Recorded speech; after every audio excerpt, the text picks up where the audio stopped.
So why should we continue to care about elderly abuse?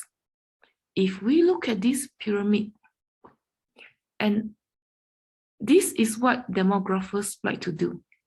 When they try to tabulate people, the number of people in any city, any town, any state, any country, by age group, they not only tabulate, collect the data, make tables, they also like to visualize the data they collected.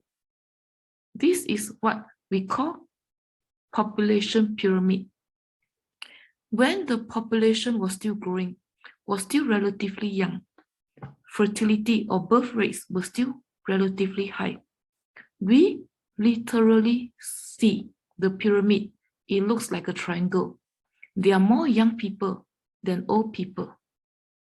We don't have so much medical advancement and technological advancement in the 60s.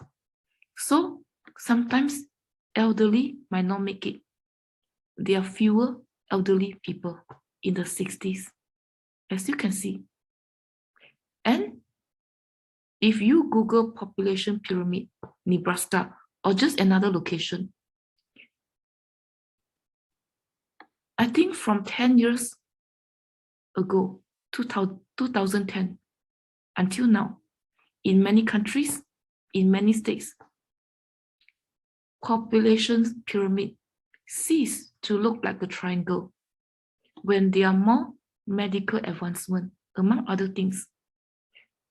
Elderly folks are more likely to make it. They look like a pear or a square. I don't know what to call it. Fewer younger folks because of fertility decline and more older adults.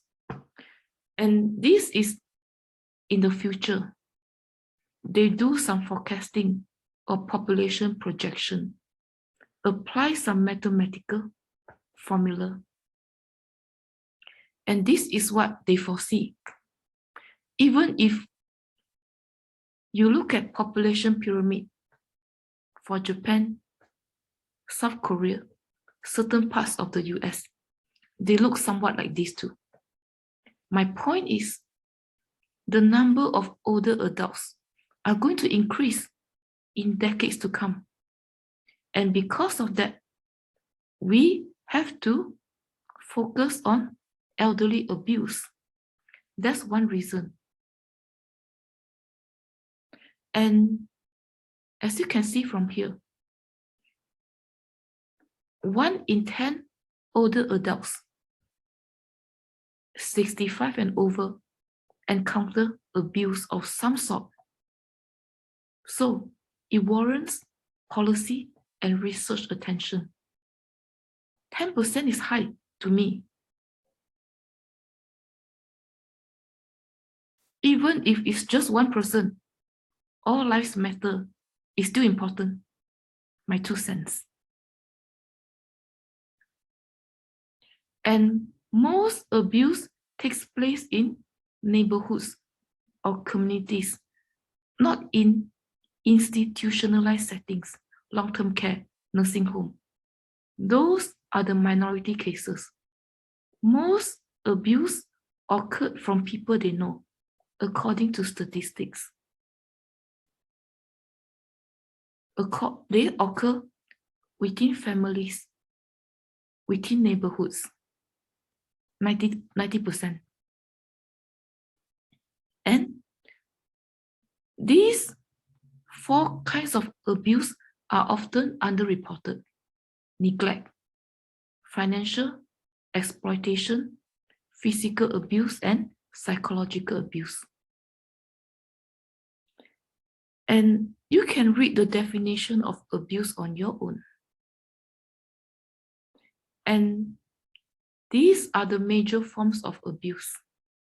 They try to make it into a pie chart because most of us are visual learners.